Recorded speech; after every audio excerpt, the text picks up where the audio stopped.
사람이 느끼는 큰 아픔과 두려움 가운데 하나가 고독입니다. 외로움이죠. 누구도 내 마음을 몰라줄 때 우리는 외롭고 이 세상에서 버려진 것처럼 느낄 때가 있습니다. 마음을 깊이 주고받을 수 있는 사람이 주위에 없을 때, 아무도 나에게 관심을 가져주는 이가 없을 때 외로워합니다.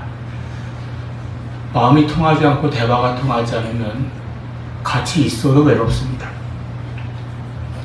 하나님이 인간을 창조하실 때에 함께 사는 존재로 만드셨습니다. 인간은 영혼이 있어 하나님을 섬기고 하나님과 사귀는 존재입니다. 그리고 서로 함께 살아가는 존재입니다.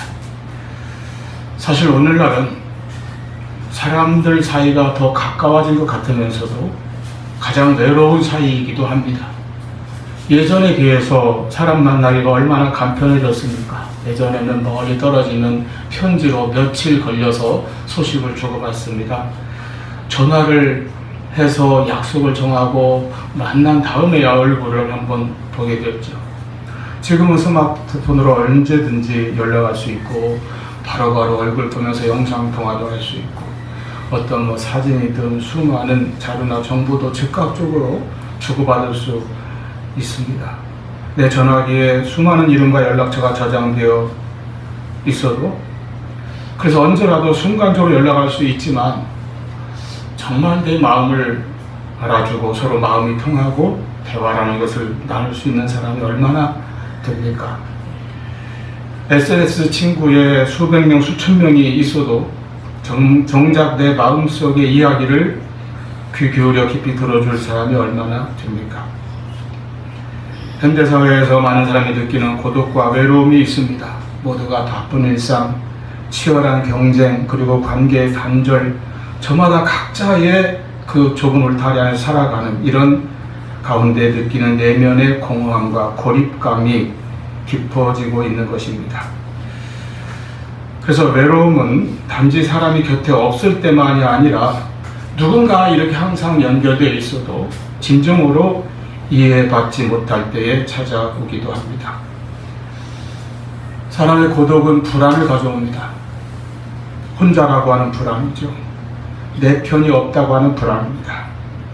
혹은 내가 힘들어도 누가 나를 도와줄 리 없다고 하는 불안입니다. 가족이 왜 소중합니까? 아무 조건 없이 내 편이 되어주니까요. 그런데 오늘날 가정이 흔들리고 심하면 가정이 무너져가는 이 세상 속에서 많은 사람들이 마음과 영혼의 상처를 입고 또 마음 둘 곳이 없어서 방황할 때가 있습니다. 때로 우리 인생의 외롭고 어두운 밤은 왜 그렇게 긴지, 그래서 지치고 낙심하고 넘어지고 마는 사람들도 있습니다. 우리를 구원하시려고 자기를 비우시고 가난해지시고 낮아지셔서 이 세상에 오신 예수님입니다. 예수님이 성육신하셨습니다. 그 예수님도 우리와 똑같은 사람이 되셔서 또 똑같은 사람이 되셨기에 예수님도 이 땅에서 인간의 고독이라고 하는 고통을 겪으셨습니다. 똑같은 사람이니까요. 특히 예수님께서 그 십자가의 길을 걸으실 때에 얼마나 외롭고 고통스러우셨습니까? 그럼에도 불구하고 예수님은 항상 아버지 하나님께서 나와 함께 하신다고 하는 이 확신으로 그 길을 이겨내고 똑바로 가셨음을 볼 수 있습니다. 요한복음 13장 33절 그러나 오늘과 내일과 모레는 내가 갈 길을 가야 하리니. 이러한 예수님의 생애 가운데 하나님은 늘 함께 하셨습니다. 예수님이 세례받고 올라오실 때 하늘이 열리고 음성으로 들려주셨죠. 저는 내 사랑하는 자요 내가 기뻐하는 자다. 하나님은 항상 예수님과 함께 하셨던 것입니다. 요한복음 16장 32절에 주님께서 말씀하셨습니다. 그러나 내가 혼자 있는 것이 아니라 아버지께서 나와 함께 계시느니라. 이 믿음이 예수님께 있었던 것이죠. 그리고 오늘 본문 8장 29절 나를 보내신 이가 나와 함께 하시도다. 나는 항상 그가 기뻐하시는 일을 행함으로 나를 혼자 두지 아니하셨느니라. 나를 혼자 두지 아니하셨느니라. 여러분, 오늘 우리 삶도 마찬가지입니다. 우리는 알지 못하지만 때로는 깨닫지 못하고 느끼지 못한다 할지라도 하나님은 지금도 우리와 함께 계시는 하나님이신 것을 항상 기억하시기를 바랍니다. 첫째로 하나님은 우리를 사랑하셔서 항상 우리를 찾으시고 우리와 함께 하십니다. 인간은 하나님을 때로 배반하고 불순종하고 하나님을 멀리 떠나기도 합니다. 그러나 하나님은 처음 인간 아담을 찾고 부르셨듯이 여전히 인간을 사랑하시고 기다리시는 것입니다. 우리를 만나주시고 우리와 함께 하기를 원하십니다. 비록 우리가 느끼지 못할 때에도 하나님은 우리를 결코 떠나신 적이 없습니다. 우리는 연약하기 때문에 우리의 감정이나 형편에 따라서 흔들립니다. 그래서 내 느낌으로는, 내 감각으로는 하나님이 함께 하시는 것을 잘 모를 때도 있고 안 느껴질 때도 있습니다. 그러나 어떤 때라도 하나님의 임재하심, 하나님께서 나와 함께 하심은 변하지 않습니다. 야곱을 보세요. 야곱이 형과 아버지를 속여서 장자의 축복을 가르쳤습니다. 그 일로 에서가 분노했습니다. 아버지만 돌아가시면 내가 야곱을 당장 해치우겠다. 아주 이를 갈고 있어요. 그래서 야곱은 도망쳐야 했습니다. 도망길에 오른 그는 하루 해가 저물도록 달리다가 이제 어두워질 때 광야에서 밤을 맞이합니다. 아무 인가도 불빛도 없는 들판에서 돌을 하나 베고 간신히 잠이 들었습니다. 그날 밤은 아마 그의 인생에서 가장 고독한 밤이었을 것입니다. 그리고 가장 큰 두려움과 불안에 사로잡힌 밤이었을 것입니다. 그 밤에 야곱은 꿈을 꾸었습니다.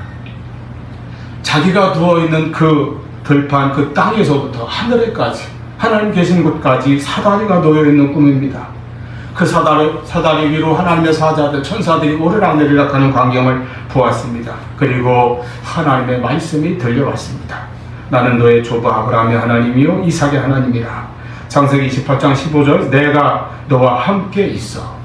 내가 어디로 가든지 너를 지키며 너를 이끌어내 이 땅으로 돌아오게 할지라. 내가 네게 허락한 것을 다 이루기까지 너를 떠나지 아니하리라 하신지라. 16절에 야곱이 잠이 깨어 말합니다. 여호와께서 과연 여기 계시거늘 내가 알지 못하였도다. 그의 그 고독한 순간에도, 그 불안했던 밤에도, 그 빈 들판에도 하나님이 함께 하셨습니다. 그곳이 바로 베델이 된 것입니다. 베델, 하나님의 집, 하나님이 계시는 곳이죠. 여러분, 그와 같이 내가 어디로 가든 어떤 형편에 또는 어떤 곤경이나 불안한 처지에 빠져 있을 때라도 하나님께서 여기에서도 나와 함께 하심을 믿으시기를 바랍니다.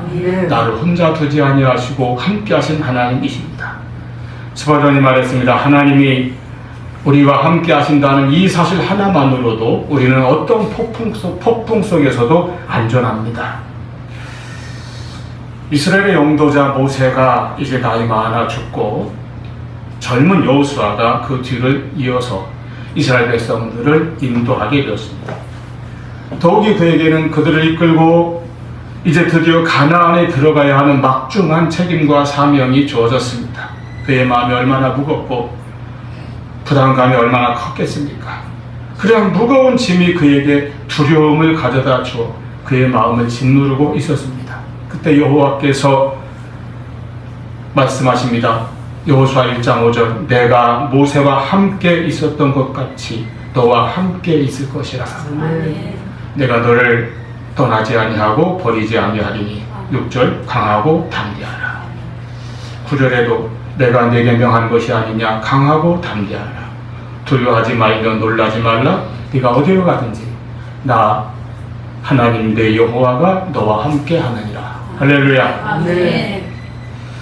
특히 오늘 우리들에게는 예수님을 보내주셔서 하나님 우리와 함께 하심을 나타내시고 증거해 주셨습니다.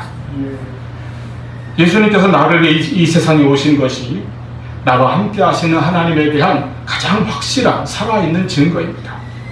예수님이 오심으로써 하나님이 우리와 함께 하신다는 이 소식이 눈앞에 보이게 된 것입니다. 예수님이 탄생하실 때에 그 예수님의 탄생에 대해서 요셉에게 미리 알려준 하나님의 사자가 말합니다. 예수님의 이름을 미리 두 가지로 가르쳐 주었어요. 하나는 마태복음 1장 21절에 아들을 낳으리니 이름을 예수라 하라. 이는 그가 자기 백성을 그들의 죄에서 구원할 자의 자이심이라 하니라.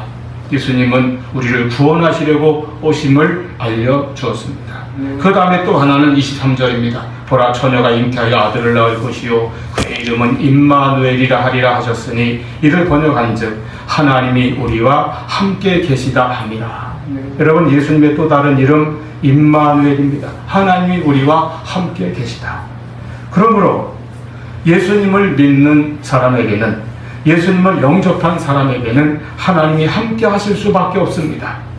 왜 그렇습니까? 예수님 자신이 임마누엘이시니까요. 예수님이 임마누엘로 오셨으니까요. 우리가 예수를 믿으니까 하나님이 나와 함께 하시는 것입니다. 예수님은 우리 모두에게 이와 같은 하나님이 함께 하시는 임마누엘의 은혜, 임마누엘의 역사가 늘 임하기를 축원합니다. 아멘. 두 번째로, 하나님은 우리와 함께 하시는데 어떨 때는 비록 우리가 약하고 부족하더라도 또는 넘어지고 실패하더라도 변치 않는 사랑으로 함께 하시는 하나님이십니다. 내가 어려운 일을 당하고 힘든 때에도 혼자 있게 버려두지 아니하시고 하나님은 더욱 함께 하십니다. 여러분, 내가 약해지면 세상은 나를 버립니다. 직장에서도 내버립니다. 쓸모 없어졌다고 해서 내쳐버립니다. 인간관계에서도 나에게 별 도움이 안 된다 싶으면 외면하고 잘 상대를 안 해주는 것이 인심입니다. 여러분, 돈 떨어져 보세요. 사람도 많이 떠나갑니다. 그래서 약해질수록, 실패하고 병들고 가난해지고 할수록 더욱 외로움도 커지고 깊어지고 그럴 때가 많습니다. 인간 세상 속에서는 그렇습니다. 그러나 하나님은 우리가 그럴 때에 더욱 함께 하십니다. 연약하니까, 넘어졌으니까, 실패했으니까, 병들었으니까 그때 하나님은 더욱 우리와 함께 하심을 믿으시기를 바랍니다. 마치 부모가 여러 자식 중에서도 잘 사는 아들, 딸보다는 그 가운데 좀 어렵고 힘든 자녀에게 더 마음이 쓰이지 않겠습니까? 자식 중에 누가 병이 들었다든지 갑자기 사업이 어려워졌다든지 집에 어려움이 닥쳤다고 하면, 그러면 부모는 그런 자식이 한 번이라도 더 들여다보게 되고 더 마음을 쓰지 않습니다. 때로 내가 약해지면, 내가 넘어지면, 내가 실패하고 나면 우리는 하나님도 멀리 계신 것처럼 느낄 때가 있습니다. 기도하는데도 응답이 더딘 것 같고 눈앞의 현실은 여전히 막막할 때가 있습니다. 그러나 그럴 때에도 하나님의 임재는 결코 사라지지 않습니다. 하나님께서 우리를 떠나셨거나 우리를 잊으신 것이 아니라고 하는 것입니다. 하나님은 늘 곁에 계시고 우리와 함께 하십니다. 저에게 아주 오래전 기억인데 잊혀지지 않는 기억이 하나 있어요. 저 충청도에서 목회할 때입니다. 병원에 신방을 갔는데 대합실에서 한 아기 엄마가 순서를 기다리는데 그 안고 있는 아기가 아프니까 울어요. 울면서 어떻게 하는가 하면 엄마를 불러요.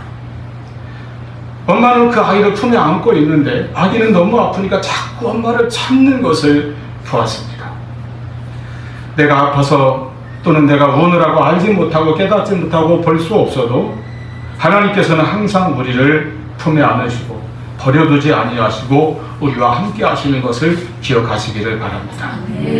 하나님 우리 아버지이신데 특히 성경은 하나님은 가난한 자의 하나님, 약한 자의 하나님이라 하셨습니다. 시편 68편 5절에서는 그의 거룩한 처소에 계시는 하나님은 고아의 아버지이시며 과부의 재판장이시라. 고아는 부모가 없어서 혼자이지만 하나님이 함께 하시고 과부는 남편이 없어도 하나님이 그의 편이 되어주신다는 것입니다. 내가 약할 때는 세상에서 홀로 된 것 같습니다. 그러나 그럴 때 더욱 하나님께서 나와 함께 하심을 믿으시기를 바랍니다. 마음의 귀, 영혼의 귀를 기울여서 나와 함께 하시는 하나님의 음성을 느끼시기를 바랍니다. 하나님은 심지어 고난을 통해서도 우리와 함께 하십니다. C.S. 루이스가 말한 것처럼 고난은 내가 듣지 못하니까 우리를 부르시는 하나님의 확성기로 사용될 때가 있습니다. 내가 때로 인생에서 상처를 입었어도 하나님께서 나를 혼자 두지 아니하시기에 우리는 새로운 소망을 가질 수 있습니다. 다시 일어나 새로운 도전을 시작하고 또다시 어떤 목표를 가지며 그 목표를 향해서 한 걸음씩 나아갈 수 있습니다. 하나님께서 그렇게 해 주실 것입니다. 붙들어 주시고 힘 주실 것입니다. 우리 인생의 밤이 아무리 외롭고 길어도 그 어두운 밤에도 나를 혼자 두지 아니하시고 나와 늘 함께 하시는 하나님을 우리는 믿고 의지하며 하나님과 항상 동행하는 삶이 되기를 바랍니다. 힘들 때, 어려움을 당할 때 하나님이 함께 하시고 하나님께서 도와주시는 우리 삶이 될 수 있기를 축원합니다. 아멘. 이렇게 하나님께서 나와 함께 하실 때에 하나님께서 직접 함께 하시지만 또한 사용하시는 도구도 있습니다. 우리에게 주신 가정을 통해서 그 은혜를 체험할 수 있게 하십니다. 또 좋은 친구나 이웃을 통해서도 보여주실 수 있습니다. 우리는 내가 그런 친구, 좋은 이웃이 되어야 하겠습니다. 특히 주님의 몸된 교회를 통해서, 교회에서 서로 한 몸의 지체가 된 성도들을 통해서 우리와 함께 하시는, 나와 함께 하시는 그 사랑을 보여주시고 우리로 하여금 하나님이 함께 하시는 그 함께 하심과 하나님의 임재와 사랑을 체험할 수 있게 해주시는 것입니다. 우리 교회에서도 서로가 서로에게 하나님의 그 사랑으로 혼자 두지 아니하고 함께하는 그 사랑의 교제가 있기를 바랍니다. 하나님의 임재와 하나님의 통행이 있는 그런 교회와 성도의 교제가 될 수 있기를 바랍니다. 세 번째입니다. 우리가 하나님이 기뻐하시는 일을 행할 때에 하나님은 우리를 혼자 두지 않으시고 함께 하시는 것입니다. 예수님께서 이 세상에 계실 때에 사람들의 오해와 반대와 핍박을 받으셨습니다. 요한복음 1장 11절 자기 땅에 오매 자기 백성이 영접하지 아니하였다고 했습니다. 특히 당시 유대나라의 지도자요 권력자 집단인 제사장, 서기관, 사두개파, 바리새인들의 반대와 여러 음모와 흉계의 대상이 되셨습니다. 때로 무리들은 예수님을 따르지만 예수님의 기적만을 바라기도 하고 자기들의 목적에 응하지 않으실 때는 예수님을 버리고 떠나기까지 했습니다. 예수님께서 친히 부르시고 가르치신 제자들조차 주님의 말씀과 뜻을 다 이해하지 못하고 알지 못할 때가 많았습니다. 예수님의 목적을 알지 못할 때가 많았습니다. 예수님의 길을 이해하지 못하고 자기들의 욕망만을 앞세워서 서로 다투기까지 하는 모습도 보였습니다. 마태복음 8장 20절에 주님께서 말씀하셨습니다. 여우도 굴이 있고 공중에서도 거처가 있으되 인자는 머리둘 곳이 없도다. 이 말씀을 읽으면 예수님께서 참 외로우셨으리라 하는 생각이 듭니다. 그리고 오늘 본문 말씀의 배경도 비슷합니다. 본문은 8장 1절부터 쭉 연결되는 것인데요. 예수님께서 성전에서 백성들에게 말씀을 가르치실 때에 서기관과 바리새인들이 음행주의에 잡힌 여자를 끌고 와서 예수님께 묻습니다. 사실은 예수님을 시험하는 것이죠. 이 여인이 가는 중에 잡혔는데 이 여인은 어떻게 할까요? 모세 율법대로 돌로 칠까요? 만약에 그대로 돌로 치라 하시면 예수님께서 말씀하신 사랑의 가르침에 어긋나는 것이 되고 그냥 용서해라 하면 모세 율법을 어기고 무시하는 것이 되고 어떻게 해도 예수님은 그들의 흉계와 올무에서 빠져나가지 못할 것처럼 보입니다. 그런 흉계를 가지고 온 것이죠. 그런데 예수님은 아무 대답도 아니하시고 땅바닥에 무언가를 쓰셨습니다. 아마 복음서에서 예수님이 뭔가 쓰셨다고 하는 기록은 여기가 유일할 것입니다. 그리고 계속 독촉하는 그들에게 말씀하십니다. 너희 중에 죄 없는 자가 먼저 돌로 치라. 그래서 정말 양심의 가책을 느낀 사람들이 하나씩 돌을 놓고 나가고 9절에 오직 예수와 그 가운데 서는 여자만 남았더라. 예수님이 물으십니다. 너를 고발하던 그들이 어디 있느냐? 너를 정죄한 자가 없느냐? 대답하되 주여 없나이다. 예수께서 이르시되 나도 너를 정죄하지 아니하노니 가서 다시는 죄를 범하지 말라 하시니라. 아멘. 자, 이런 일이 있은 후에 예수님께서는 12절에 나는 세상의 빛이다 말씀하셨습니다. 나를 따르는 자는 어둠에 다니지 아니하고 생명의 빛을 얻으리라. 그래서 세상의 빛으로 오신 예수님에 대한 선언의 말씀을 하십니다. 그런데 바리새인들은 이 같은 예수님의 말씀, 예수님의 가르침에 대해서도 또 비판을 하고 비난을 하고 있는 상황입니다. 너의 말은 참되지 않다. 어떤 권위도 근거도 없다. 이런 비난이죠. 많은 대적들이 예수님을 둘러싸고 논쟁하고 공격을 하고 있는 장면입니다. 그 다음에 이제 오늘 본문이 이어지는 것이죠. 이 장면에서 예수께서 말씀하십니다. 28절 너희가 인자를 든 후에 이 말씀은 이 든다, 들린다 즉 예수님이 십자가에 달리실 것을 가리키는 것입니다. 요한복음 3장 14절에서도 똑같은 표현이 있죠.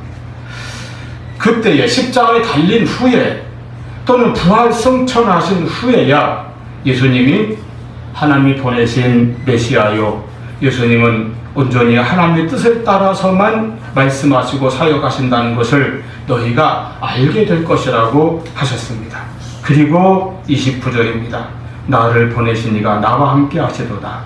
나는 항상 그가 기뻐하신 일을 행함으로 나를 혼자 두지 아니하셨느니라.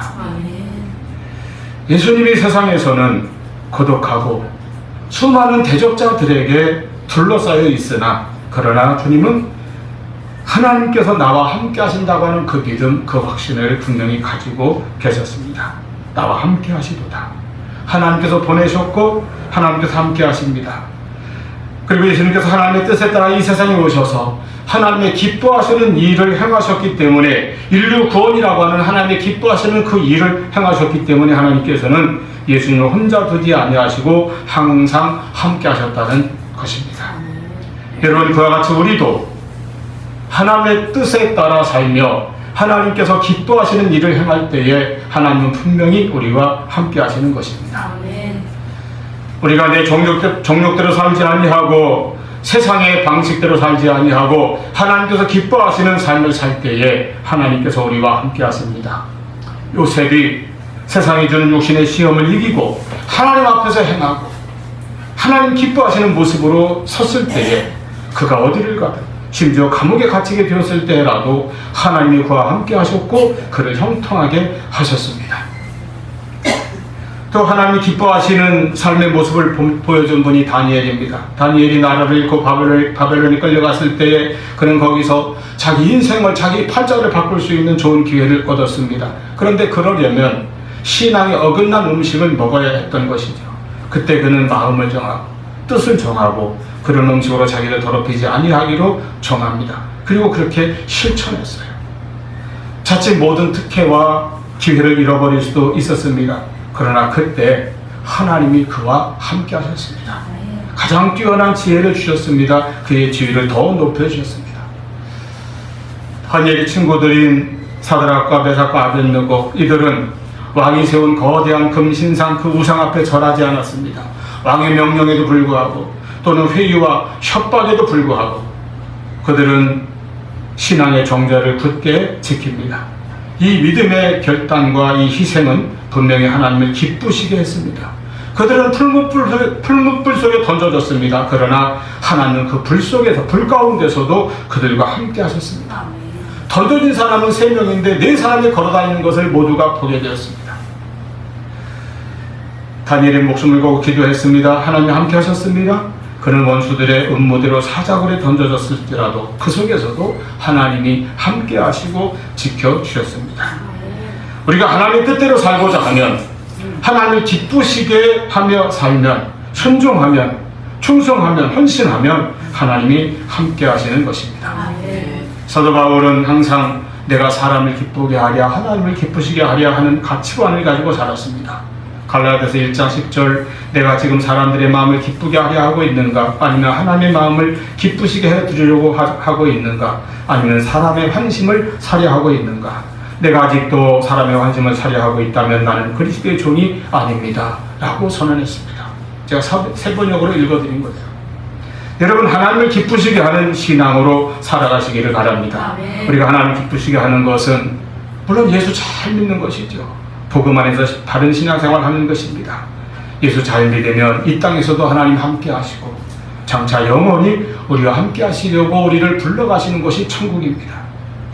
그리고 예수님께서 그러셨듯이 우리도 하나님이 기뻐하시는 일을 하며 살아가시기를 바랍니다. 각자 내 삶의 자리에서 하나님이 기뻐하시는 일을 생각하십시오. 그리고 찾으십시오. 작은 일이라도 기쁜 마음으로 행하시기를 바랍니다. 특히 하나님이 기뻐하신 일 가운데 기뻐하신 일이 무엇입니까? 바로 전도입니다. 영혼 구원이죠. 하나님이 가장 기뻐하신다고 했습니다.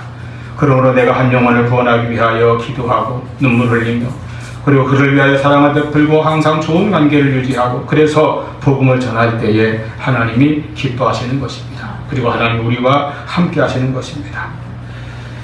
하나님의 뜻대로 행하는 이에게 하나님이 함께 하신 줄로 믿습니다. 우리가 하나님을 위해서, 복음을 위해서, 교회를 위해서, 사람들의 영혼 구원을 위해서 헌신하며 살아갈 때에 하나님이 나와 함께 하시는 줄을 믿으시기를 바랍니다. 예수 그리스도 안에서 임마누엘로 함께 하시는 하나님입니다. 내가 아무리 약하고 부족하고 허물이 있다 하여도 넘어졌다 할지라도 버리지 않으시고 떠나지 않으시고 함께 하시는 하나님이십니다. 내가 하나님이 기뻐하시는 일을 행할 때에 나를 혼자 두지 아니하시고 나와 함께 하시는 그 은혜가 우리 모두에게 늘 충만하기를 축원합니다. 아멘. 번지어다 내가 세상 끝날까지 너희와 항상 함께 있으리라.